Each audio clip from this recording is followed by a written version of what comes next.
Welcome to ModCast, a civilization podcast focused on game modding. Rob, R8XFT. T. Pangolin. Jan Baruta. Alpha Shard.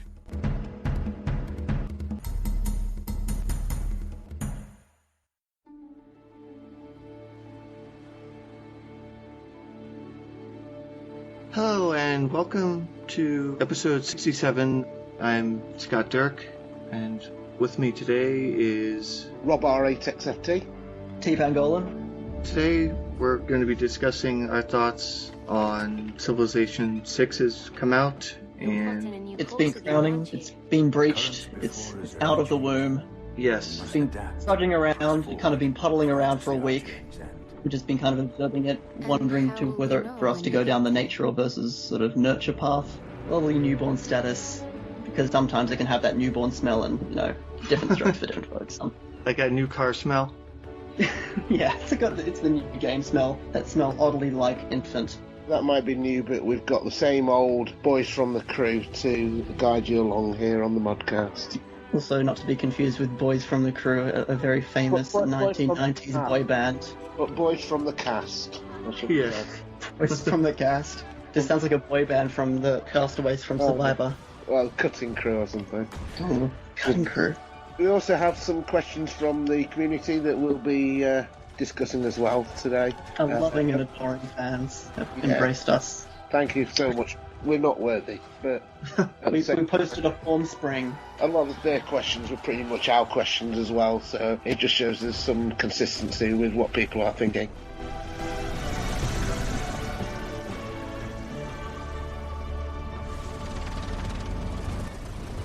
How are we finding Civ 6? Have you got it, and how are you finding it? I've enjoyed it. It seems to have had a better launch than Civ 5 did. I think there are good points and bad points, and I think overall, though, this has been a very successful launch. It seems to be a pretty stable game. I think the complaints are more of kind of minor quibbles, really. But I think there's valid points for both things.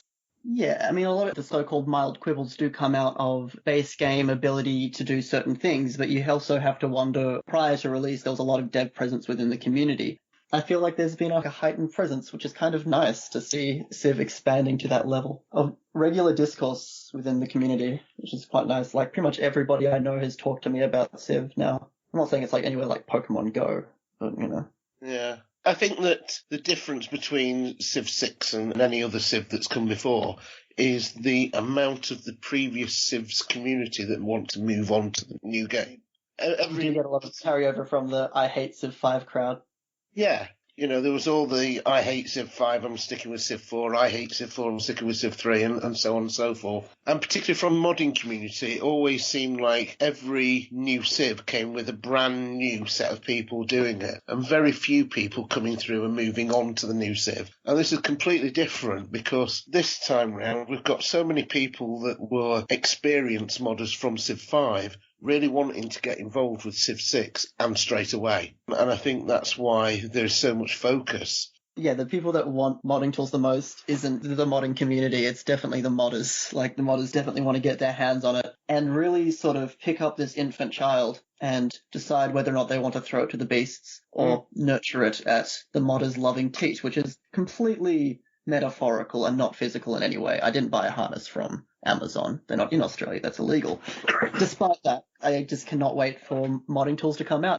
There is that large carryover community and a lot of people kind of riding on the success of Civ 6 to further their own creations and restrictions, essentially breed creativity.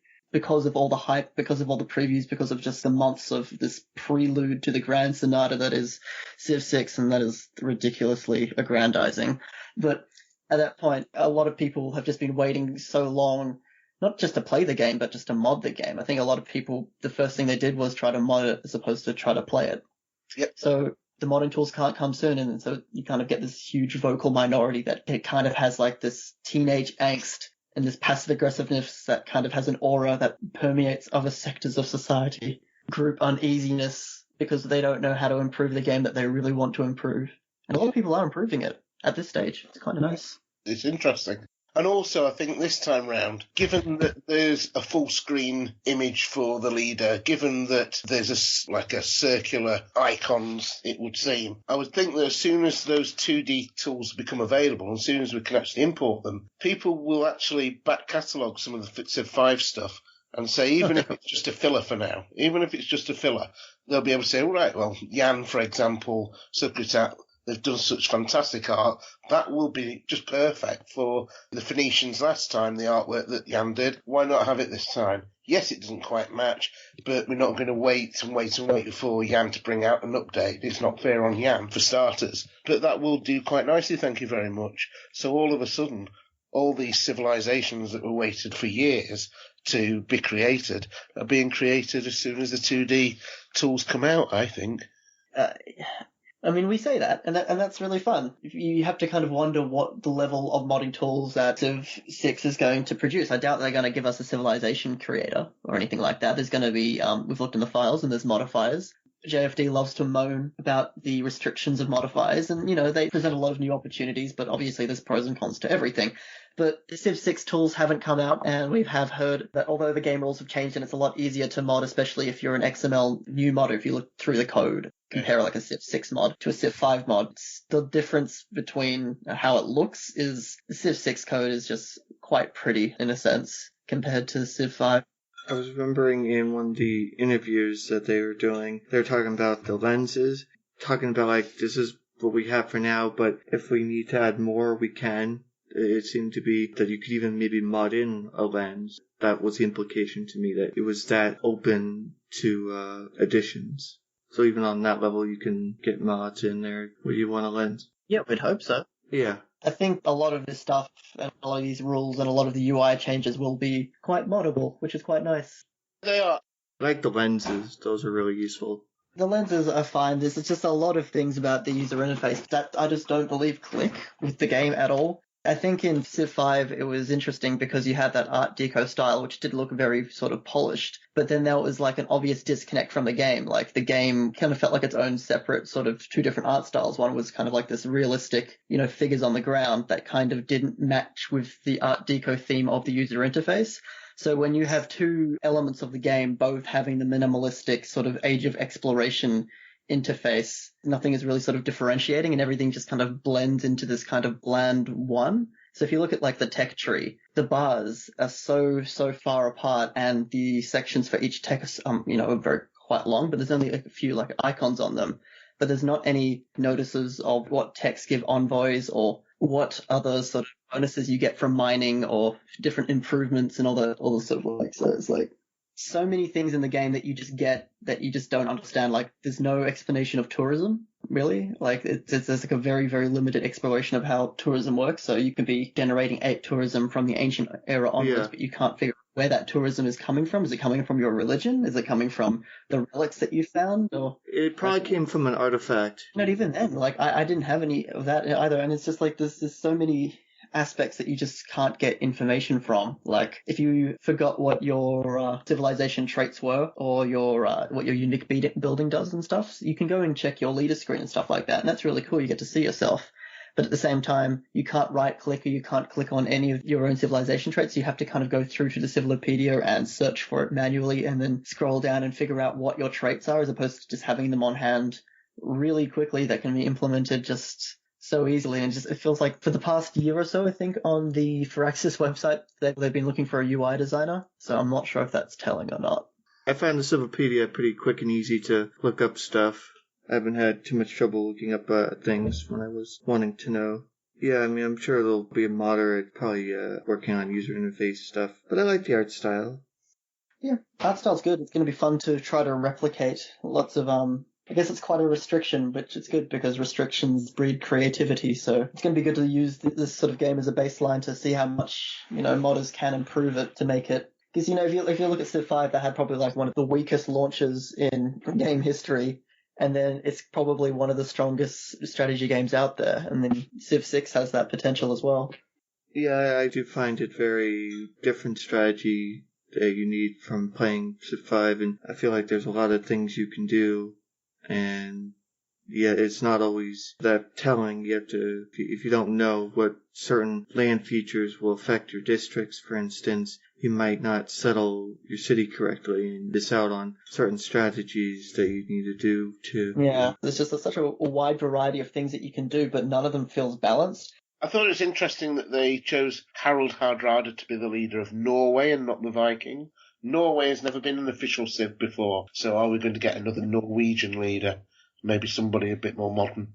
It really depends, because for Civ 5, apparently leader screens were very, very taxing. Even for modders, users going to be expecting more civilizations or more alternate leaders. I mean, it's pretty clear that we're going to get alternate leaders, but are we going to get alternate leaders at the expense of more civilizations, which could potentially cover new ground and promote certain peoples and certain ideas that usually aren't seen in video games like these, kind of like Shoshone or Venice or the Zulu, something that's kind of fair and impartial and not aggrandizing and representative.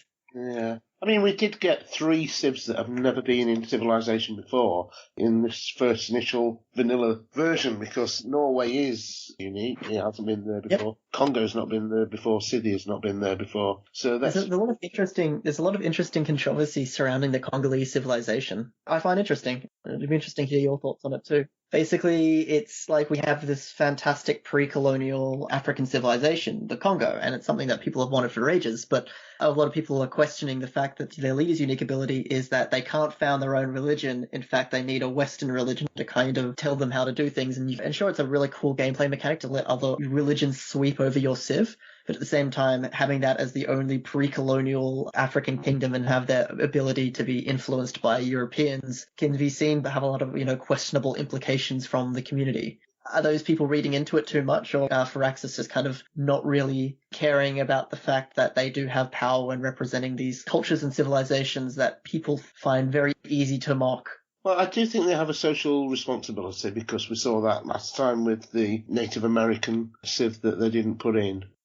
Yeah. But for me, what struck me with the Congo was, isn't that what JFD modded into Armenia last time, more or less? Yeah. I'm thinking to myself, well, I won't have the Congo in Anno Domini, but I might have Armenia in there. So there's a useful thing that I can use. But I don't know Congo well enough to know whether or not that was a good or bad choice for that. I don't know. It's interesting because there was a very, very justifiable choice for an alternate Congolese leader, which was Anna Nzinga. She led the Kingdom of Ndongo, but at the same time, you have leaders in there that didn't exactly lead their base civilizations. So using that as an excuse as to why that character wasn't in the game is a bit weak. So we have Gorgo because she's famous for being in 300 and people love 300, right? And Zack Snyder and Man of Steel. So a lot of people are questioning the fact that although Gorgo does deserve to be in Civilization on her own right, just based on, you can argue it till the cows come home, whether or not she's been included for marketing reasons or historical reasons or both. But at the same time, there's a lot of valid arguments on both sides to say that Gorgo was included at the expense of other female leaders like Anna Nzinga, who justifiably deserved entry and representation on a scale that people would really respond well to. Yeah. I was a bit surprised that Gorgo was in there. Maybe you're right, with the 300, she's probably a little bit more well-known than I'm appreciating. Yeah. I think in the initial game, at least, to draw new people in, they're always going to use leaders that people know, which is why we've got Cleopatra in there, I'm presuming. I think it's interesting that a lot of people question the validity of civilizations being in the game, especially with, you have civs like Brazil. A lot of people saying it's just a marketing decision as opposed to them being worthy of an entry, where a lot of people don't know about Brazil's colonial and proud colonial history, and interesting and varied. And just because the standard of living in many areas of Brazil aren't exactly optimum, but you still have China and India in the game. It's only a matter of time, in Civilization 47, they're going to have Australia in the game as like some sort of ancient civilization. It's just a matter of time before all these colonial nations become civilizations in their own right. I wouldn't be surprised if Australia gets in, but that doesn't stop me from making Australia or Canada in the way that I think would be justifiably inclusive. We already have so many complaints about the social responsibility that Firaxis has, so why not be that change we want to see?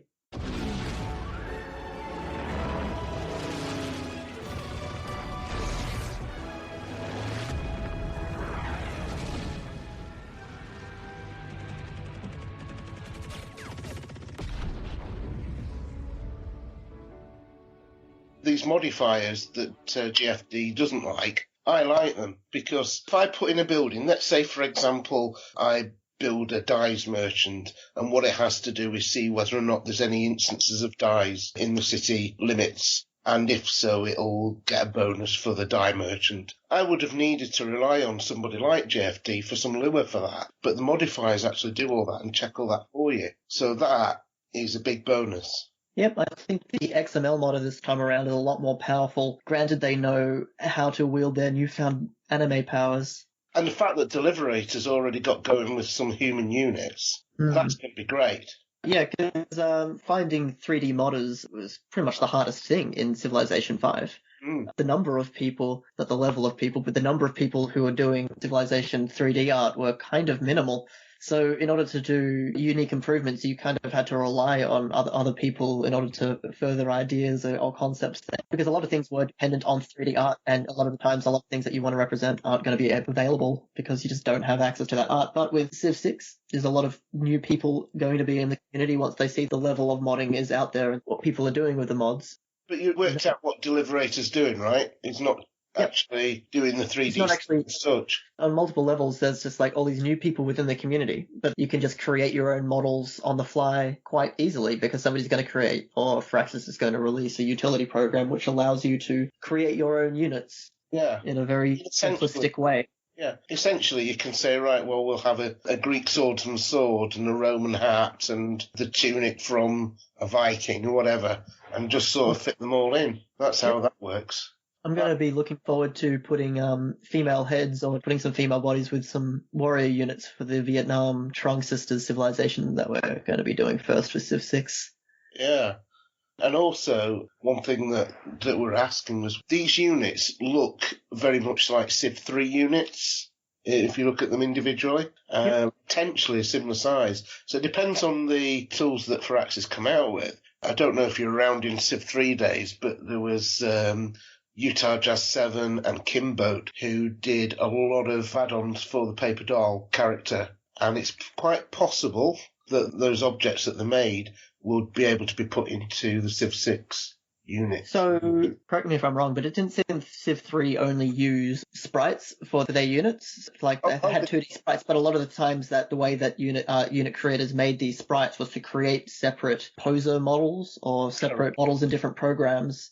Absolutely. So the models were created and then turned into sprites. Because they tried to fit that Firaxis art style, but in turn they kind of provided baseline proportions that could be used as model bases for Civ 6 once you put like a new coat of paint on them. Because they not only did just the models themselves, but with the, the kind of Civ 6 style proportions in Civ 3, but they also had some very sort of rudimentary animations that can be improved. Still quite a good start, and there's some very, very interesting animations.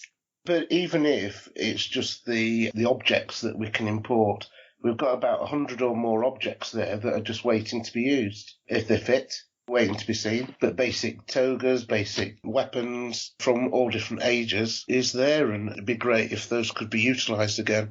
When you look at the Civ 3 volume of units that were created, I think it's the most out of any civilization. Quite possible with a good editor and people on board early on that Civ 6 could reach those heights with lots of specialist units. That would be great to see. It would be, but at the same time, it also counts on the entire Civ 3 community, or a lot of Civ 3 community members being able and being in a position to provide the models that they made for a game that is quite antiquated at this point of time. Yeah. Although historical outfits are still the same. So if the actual models to fit the paper doll still will import and fit onto the Civ 6 unit, then they would be valid again. So I'd like to even see modded natural wonders if people can come up with their own. Yep. It seems incredible to me, all the different things that you can affect on this game so far, and we don't even have the modding tools yet. Well, I've done Anno Domini without modding tools. Very rudimentary, but the idea behind that was that it's there for a start for modders to see, right, well, it hasn't got everything in it, but it's got units and leaders and buildings, wonders, all sorts of things. It's got use of modifiers, so the hope is that people will pick that up more to actually look through it, see what I did rather than play it. If you want to play it, great, but you know what I mean. Mm-hmm. And same with the punt civilization that are created. Not necessarily the best civilization you'll ever see, But at the same time, the basics are there for building a civilization. So the thought is that people can pick that up and start changing things with it and seeing what works and what doesn't work. And hopefully that will help generate and foster some new civilizations and some creativity. So yeah, that was another thing, getting variant leaders. Now we can have alternate leaders for each civ, how we have 2 Greece leaders now, and I'm wondering what leaders will get officially and what leaders will probably mod in. Yeah.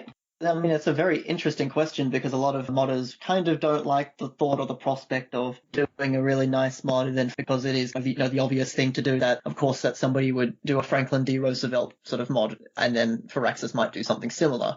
There's a lot of civilizations that are going to come down the line. For example, like India's definitely going to get an alternate leader. And Congo, if they don't get an alternate leader, I'm going to cry if they don't get Ananazinga. I'm just going to be off in the corner. And somebody might have to look after me as if I'm a new infant. That's the theme of this podcast, by the way, infancy. Because we're all at that stage still, mentally. Anyway. I think as well it gives people the opportunity to create something different for the game without having the responsibility of creating a whole civilization. You can just create a new leader that throws a new slant on the game. It'd be nice to have the revolutions back from Civilization 1, and if a civ has got an alternate leader, to suddenly put them in charge of their particular civilization. Mm-hmm. I see that as an interesting thing, personally. I did enjoy that from Civ 1. We would take somebody's capital and suddenly their civilization would split into 2, and then you'd have this new leader to deal with. Yeah, but unfortunately, how that would work is that France is split into 2 and suddenly half of them become Aztecs. Yeah. Whereas, and then the 2 would be split, so they'd be weakened in a way, but still surviving because the capital had gone. My thought was, if you imagine a peace-loving leader running a particular civilization and all of a sudden there's a coup and a militaristic leader comes in, you've got to change your diplomacy towards that leader. You know, he might have a different agenda that you need to be wary of or whatever. Maybe that's something that someone could mod in if Firaxis didn't bring it in. Yeah. I mean, no doubt the amount of things you can do with alternate leaders is quite potentially exciting. You have to wonder, though, at what stage do modders make their own civilizations and not make alternate leaders? Because if you're making your own alternate leaders, sometimes you're going to want to be able to add in your own units. For example, would you have the Greek civilization, if you're going to add like a modern Greek leader, would you make them a part of that ancient Greek civilization and just add new units? So there's a lot of weird unspoken standards that some people are going to be biased towards or against if they're playing, mods or creating mods. A lot of modders will just want to create their own civs from scratch, but a lot of the times they won't be compatible with other mods. So modders definitely have to keep in mind that a lot of players want their games to be modular, and sometimes that they might not want to play your particular entire re-envisioning of Greece with the modern Greek leader you envisioned. And that's something that I guess people have to accept, and different strokes for different folks, I guess. Yeah, I mean, the thing is, the Greek's a great example, Egypt's another one, where there are very disparate civs in some regards. The Roman Republic and Italy is quite easy to split up, but seeing Greece with Plato's Republic as the unique ability just doesn't seem right, for me personally. Yeah. I think modern Greece would have to be separate, and same with modern I reckon Egypt. The way that Firaxis is ultimately going to end up doing it, if modders don't do it and if it's not going to be really popular, is that the name of the civilization changes based on what civilization that you choose. So, for example, if you choose Greece and you have Gorgo as leader, then Gorgo's Greece turns into Sparta as the name. It still has the same icon, it's just a completely different name. So what you're going to be able to do is completely differentiate one civ from another just by the name alone and have that variability. High quality civilizations with 3D models are going to take, quite a lot of effort to output, especially if you're going to go down that route. You want to make sure that Firaxis just doesn't do a similar model to you so that your work is kind of undermined. So one, you kind of have to go out of your way to do something that Firaxis will never do, but also provide voice lines and so many different aspects and do a lot of different research. So effort that needs to be output in order to achieve. It'd be interesting to see how many of the modded civs that veterans of Civ 5 will do that are actually the same as Civ 5 and which they'll choose to change. So like the DNA that you did for Colonial Legacies wouldn't be the same without the drummer. So you'd imagine, you'd think, well, actually, do you know what? We really thought about that and we came out with a really cool Civ that worked. Are you going to just say, well, if it worked for Civ 5, there's no reason why it shouldn't work in Civ 6? There's also fun in reinventing the wheel, I guess. Even if it is somewhat sturdy in Civ 5, there's always things that you're going to be able to improve upon. And it's good to use Civ 5 as kind of a baseline, as a starting point. And you can look at like, okay, now because we have so many more tools available to us and resources available to us, hopefully, and this is being hypothetical, but if we do have the tools and the resources available to us, that there's no excuse. There's like no reason that a lot of people wouldn't be trying to create the best content that they can. Yeah. I think as well, the other consideration that you'll have is, shall I just go ahead and do the Civ now? Or, I'm not suggesting that anybody should wait 3 years, but presumably if it follows the same plan as Civ 5 and the others, there's going to be 2 expansion packs and there's going to be new, mechanics. There's 4 DLC. Yeah, there'll be DLC, but there'll be, I presume, 2 expansion packs. Yeah. Do you say, right, well, it's quite obvious that this Civ would work with the existing mechanics, but hang on, I'll wait to see what else they bring out? Or do you just bring it out the way you think, in the pace that you want to, but accept that, actually, do you know what, we're going to have to redo the DNA because know that this particular mechanic... We had that kind of dealings with the Bison-related civilizations before Bison actually made it into the game, as opposed to being something that was only for the scenarios. But Bison got put into the main game afterwards, and we had to kind of redo that civilization. But it's also worth considering that modders, one of our benefits is that we get to stand on the shoulders of giants and kind of look at what Firaxis have already done and look at what experienced modders have already done and kind of build upon that and create something transformative and new and justifiable. When you go and you choose what civilization you want to create, you want to do something that Firaxis just wouldn't cover, but you would also want to do it in your own way because it's very easy to criticize, kind of hard to create. So it's kind of be interesting to see modders funnel their frustrations about the base game into content that is transformative in their own light, but also can be used at the same time as many other modders. A lot of people will be focused on delivering high content quality because just simply the tools are there and they're available. Yeah, I just can't wait until the 2D stuff's available. I think as soon as we can do that, then people will start producing stuff, you know? I'm going to be happy till the 3D stuff's... I'm going to be viewing when the 3D stuff's available. Yeah. Get to be very ridiculously ambitious with our 3D leader screens. What I hope that Firaxis does is kind of branch out to new areas that people aren't familiar with, because game developers do have this kind of ridiculous power. When you have something as mainstream as Civ, it'd be interesting for them to do Civs like France the way that they did, because it shows kind of a side of France that people aren't really used to, that people aren't really that aware of. Yeah. I really miss the world builder tools where you can create a map for like possible scenarios, or just for whatever reason you want one. There's a rudimentary one that's already in the game. If you do a few things with Civilization 5 SDK, if you download that, you can use an application that Firaxis made called FireTuner, which allows you to screw around with the in-game world builder. Unfortunately, it's not the best, but it does allow you to paint things and then save the map. I think some people have figured out how to play it, but you're going to have to go on a mission if you want to figure out how to play a map that you've created. It's definitely there, and somebody's figured out a way to convert pretty much Civilization 4 maps through to Civilization 6. It exists, it's just hard to get to. I just wonder how compatible it's all going to be in the end, because one of the things that almost stopped me from putting the Punt Civilization up is people nagging me as the years go by to make it compatible with this, that, and the other mod. I doubt it. Like, everyone knows that Punt Civilization is a learning sort of stepping stone. Thank goodness. But it does sort of raise that question, doesn't it, that how compatible are they all going to be with each other? And I think we'll have the same problems that we have in Civ 5, personally. I do. Civ 5 modding is definitely still alive. Planning of doing a lot more with it, especially up until like the Civ 6 modding tools release, and I think a lot of people are in the same boat. So yeah. I'm looking now at sort of getting Civ 5 just over and done with, in a sense, with the Anagonite, and then I'll be just going for Civ 6 beyond that. I do still enjoy Civ 5, I like it, it's a great game, etc., but I'm looking forward to doing some new stuff with Civ 6, I think.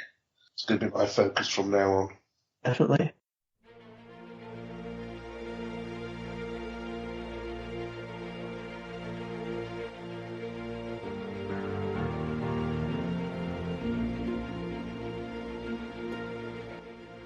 What sort of mechanics do you think you would like to see introduced into Civ 6 over the coming expansions, DLC, etc.?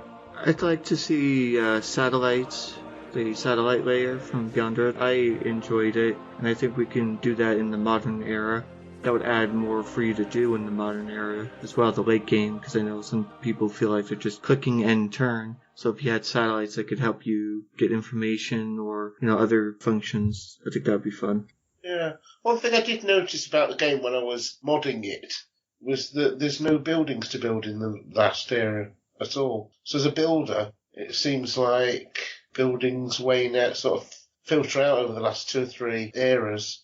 And I know you then go on to be able to get your spaceship ready or whatever, but for me there seems to be a lack of buildings. But I kind of want them to go in a new direction. The whole sort of Brave New World direction is fantastic, but what I love about Civ is to go to places that you kind of don't expect. I would like to see Revolutions come back again. I would like to see them do completely different things. I would like for them to kind of go through mods and just kind of pick out the best ideas for mechanics out there. Not necessarily the best mods out there, but the best, most sound ideas from mechanics that people have built. Because if you're adding a new mechanic, you're not just adding the mechanic in itself. What you're doing is you have to add like some sort of justification to the mechanic that you're presenting. So there's got to be a storied reason, there's got to be a representation, something that your mechanic is representing. So it'd be interesting to see if, they go to places that just haven't been before, like migration, emigration, and just have different societal sort of functions that we're not used to in a Civ game, but it would make sense that they're in that Civ game. I would like to see some sort of expansion between city-states and main Civs and have some thought. I know it'd require modding and probably not going to be able to do it, but it'd be great if a city-state could, over time, suddenly become a civilization, or conversely, a civilization that's gone down and had most of its cities destroyed and becomes one city, becomes a city-state. It'd be nice to see barbarians be able to take over a city and actually start becoming their own. I'd like to see them go into a direction of barbarians becoming less of kind of nameless sort of spook foes that kind of propel you through to the medieval era. It'd be interesting to see them flesh out the idea of barbarians and make them more justified. Because you have tribal villages at the moment, and are they supposed to be representing indigenous people of the land? There's a lot of vague ambiguity around the place, so it'd be interesting to see if they could look at the mechanics that stick out the most and try to justify them as much as possible. Yeah.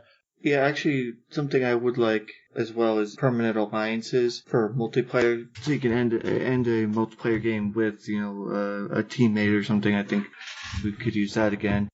Whereas for the barbarians, I think there's a general sense of you need something in the beginning to be just like a threat to you. Beginning of the game, you're indigenous to the area too, so they're just these groups of people that aren't really coming together for national reasons. They're just raiding and pillaging and just being like highwaymen. And I think they maybe need to be redefined in a way to, maybe instead of being called barbarians, they're just thugs or rogues or whatever, something. Yeah. They're not really... brigands. Yeah, they just don't care about society, and so they're just doing whatever they want. Yeah, it'd be interesting to see Civ go, places that they haven't seen before. Maybe instead of having the initial threat be barbarians, they could just be the patterns that your civilization aren't used to, and the further you progress throughout the tech tree, the more of a handle you get on how to read the climate, and so these initial threats to how your people live and survive are going to be different. So you can have, okay, this area is prone to these natural events, and this area has blizzards, and these areas, having kind of climactic sort of weather patterns would be something that'd be interesting and not done in Civilization, because then what you could do is completely remove barbarians or make a different reason for barbarians to exist, but an initial threat having it be the actual land itself. Of all the people that have come here before us, essentially, it's a lot of them had to tame the land so that we can live in the life that we do today. So in each different civilization can probably cope with the land in completely different ways and tame the land in completely different ways and understand the land in completely different ways. Be interesting to incorporate a system that isn't just purely societal, isn't opened up to ambiguous or vague senses of pseudo-racism. I think, just elaborating on what Alpha Shard was saying earlier on, I'd like to see some proper rules of engagement allowed. A Civ isn't going to just suddenly attack me, or I could have the option that a Civ won't just attack me for no reason, or if we've been at war for literally 100 years, we're not going to be best mates straight afterwards, like. what happens at the moment. So it'd be nice to sort of get some kind of consistency around that, I think. But then again, some people do like the sudden attacks, I guess. But it'd be nice to have the choice as to whether or not you have. Yeah, I know, it's interesting. I've been declared war before I've even met a civilization. I've been declared war within 2 turns of meeting another civilization, and sometimes you just don't understand anything. I guess it's the ancient era, but it's almost like, okay, I get to see your declaration of war screen, but it's like it doesn't feel earned. You didn't grind their gears enough. They're just kind of angry at you at this early on in the game for just reasons you just have no idea. That's more gripes about the game, though, as opposed to mechanics I'd like to see. One of the things I think we can all agree on, which was an excellent mod, was the events and decisions. There's a lot of required work, I reckon. But yeah, not only that, but would they not do it purely because Universalis or something like that before? So they might think, well, it's... I reckon you'd be better off going down the path of unique policy cards. There was actually an idea by one of the members of the community utilizing the policy trading system, or the policy trading card system, or collectible card system, for that matter. It'd be possible to add in a completely new layer of the game that makes Civilization into basically a trading card game. Where you can have attack cards and defend cards and trap cards. If you have each civilization gain their own access to unique policy cards unique to them, throughout the game they can use these unique policy cards, but at the same time other civilizations can steal those cards and interact with other cards and stuff like that. And, it's possible to do these things, but with these sort of huge concept ideas, you got to lay a lot of groundwork. It'd be interesting for Firaxis to expand on the policy card system to make it into some sort of interactive Yu-Gi-Oh! Adventure. I do like the idea of unique cards. That's a very good idea. I'm not so sure about sharing out being able to take other people's unique cards, but something that... There's also the idea of adding interesting cards that kind of like chaos or sort of intriguing cards that add things that add kind of a moral dilemma for the player. So in exchange for plunging your empire or certain sections of your empire into, having negative traits, you could increase crime in a certain area in order to get a certain result. You could have all these different unique policy cards, or even unique policy cards, but add kind of policy cards that add in moral dilemmas, want to allow stem cell research or geothermal energy, or are controversial within your own empire so that certain sections of your empire wouldn't function as well. A gameplay reason to do it, but you also kind of have a moral reason, do I really want to be going down this path? Possibly you could do it just slightly differently. So instead of having extra cards, it could have a unique card or two that just gave the same advantage, only a little bit better. So instead of Serfdom giving an extra 2 charges for builders, they got an extra 3 or an extra 4. Yeah, I can see that working. Yeah, I think there's a lot that we can mod in this game, and so I'm looking forward to that, and policy seems like a nice idea as well. What would make me, and I'm guessing a lot of other people, more content would be the ability to have some sort of level of discourse with the Firaxis team to say, hey, look, things are on the way, and some knowledge as to when patches and things are coming out. Because right now there's a lot of promotion, but there's not a lot of questions about balance and the future. I mean, it is still an infant, so you have to wonder if Firaxis is understanding and knows a lot of the questions and concerns of the community and how well they're keeping an eye on it. Would they even be listening to this podcast? Who knows? Indeed. He's going to stroke our egos now if they're not listening. I'm not being unnecessarily pessimistic or anything.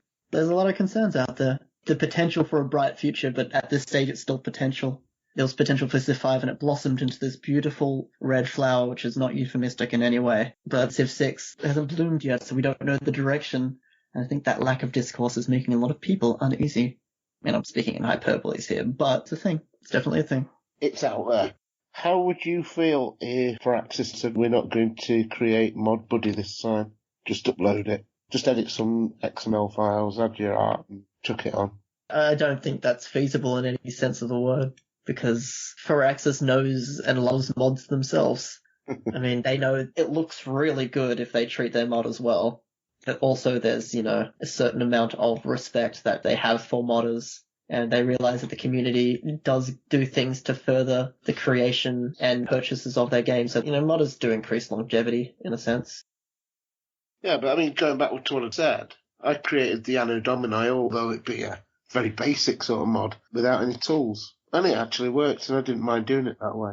Got Notepad++, and just typed away. I guess a lot of people approach modding from completely different angles, and then right now the tools that we have at the moment, being none of them, what you're left with is a subsection of modders that have a lot more power over other sections of modders because some people just don't know how to adapt to a situation in which they're not giving an API or an instructions in order to use. Yeah, maybe so. One last question I've got then is, okay, we're going to have, presumably, if we a couple of expansion packs, we've got another 20 or so Firaxis civs to come. Which civ would you most like to see come in and why? And also, second question to go with that, which civ do you think was missing from the original set that you would have expected to see in vanilla and wasn't there? I know from the intro video, they show the Hussiers, so I'm pretty sure we're going to see Poland. And I really liked when they introduced that civ in Civ 5, I really got attached to that civ. So I will definitely look forward to seeing them. I don't know if there'll be a DLC or an expansion pack. Civs that I've missed are definitely Shaka. I always like facing him. And Mongolia, that was the very expected one. Usually he is vanilla, but I guess we're having Scythia instead. But I don't know, we'll see. Maybe they'll introduce him in DLC as well. Yep, I expected Persia to be in the base game, but I guess that was my one. That was mine too. Yeah, well, you expect Persia to be in the game, but then you also have Sumeria as well. I guess is bridging the gap between the Fertile Crescent and any sort of Iranian Persian civilization. So I guess that's somewhat justifiable. But yeah, Mongolia, I was kind of surprised that wasn't in the game. There's lots of civilizations that you can pretty much say that were missing. Korea, that was the other one. I think that's more of a DLC civilization, if anything. Yeah, definitely. But at the same time, I kind of want Firaxis to really do a civilization that they haven't done before. Do what they did before with the Shoshone and Venice. Make sure that they expand the boundaries of what civilizations can be to them. So I kind of really want to see them do like a Pacific Northwest culture one. So like the Tlingit or the Haida, Dalish would be, or the Chinook would be an amazing sort of peoples to represent. Even with an Australian Aboriginal mod, that would be fantastic. I mean, I don't want them to do anything like the homogenous disaster that was the Native American civilization 4. Yeah, I think I'm tired of umbrella civs. Yeah. Pick a specific country and do that civ. Or even a specific in like a specific people. So if you're going to do like an Aboriginal civilization, you would want to do a specific peoples, because I guess what that implies is that Australia pre-colonialism was very nuanced and diverse, which is completely the truth. So it'd be interesting to see them represent and go to places just because they can. The tools are there. There's no reason that you should be doing something that doesn't have research attached to it. I agree. For me, I was surprised too that Persia wasn't there. And whilst there is Sumeria, I saw them as a replacement for Babylon more than a replacement for Persia. So hopefully they'll be along soon. The civ I would most like to see is Illyria. I think that is a game that was in the original Avalon Hill civilization. I think it's a very unique type of civ. It represents an area of Europe that isn't really very well represented as far as I know. But also, I think with Illyria, there's that ancient piracy kind of game that could come out. And I don't think they've got anybody that's like that. They've got other civilizations that have been a naval civ, but not so early in the game. And I think that would be quite interesting. Yeah, definitely just kind of want to see Firaxis branching out. They said they had plans to make True Start location more balanced, but it's just you kind of hope that those plans aren't so basic. The version that I got, which was the 25th anniversary one, it suggested that there were 4 DLC that were coming out that you got for free. Yeah. So right, yeah. You just have to hope that they're not just map packs. Yeah. We have let's hope so. I was thinking that maybe they'd bring one out before Christmas, because that would be a good commercial thing to do. And it would match what they did with Civ 5. So with Civ 5, they obviously brought out the game at much the same time, around about late October. And we had the Mongol and the Babylon Civ pretty quickly, DLC. I guess that equals Aztecs. Yeah, you kind of have to wonder if they're doing something similar. You'd hope so. I know that it was much maligned, the DLC model, but I actually quite liked getting a new Civ every couple of months. It was nice. Yep. But that was before, of course, we had all the modders creating Civs, so maybe it's different. Yeah, I'm really excited to see where the level of modding goes.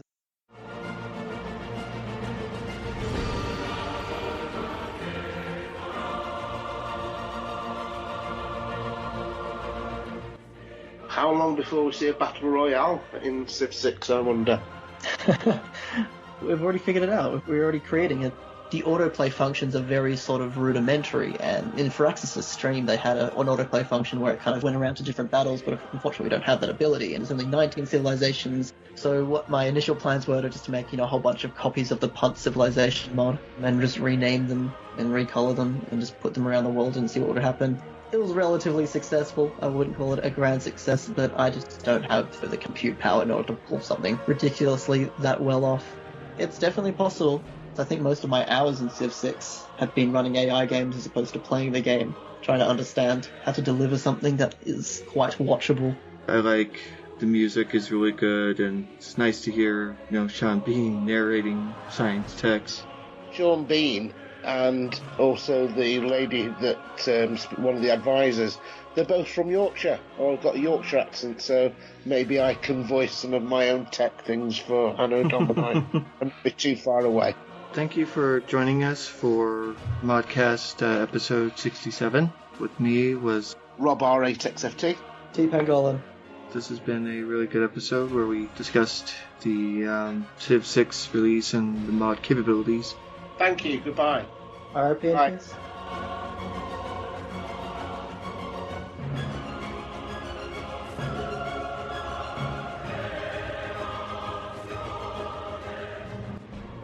Alphachard, you never do the introductions. Do you want to do it this time? Okay, what episode are we on? Oh, well, that was my next question. What are the main changes you expect or want in the first patch? I don't know. I don't know what I want them to change, to be honest with you. Not in a patch. A bit of a bathroom break in a bit. Sorry. Okay. Yeah. I'll be right back. Okay. I'm going from Amsterdam as well. So, yeah. Kind of lost my train of thought. You can edit that one out, Dan. With me was Rob R8. Nice. You go first. Okay. And what else am I supposed to be saying? I can't remember. That's it. That's it.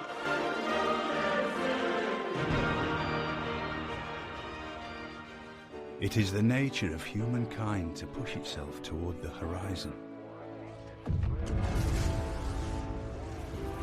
We test our limits. We face our fears. We rise to the challenge and become something greater than ourselves. A civilization. Record date November 5th, 2016. Civilization 4, 5, and 6 sound clips. Copyright Take-Two Interactive. Copyright Civilized Communication at civcom.net.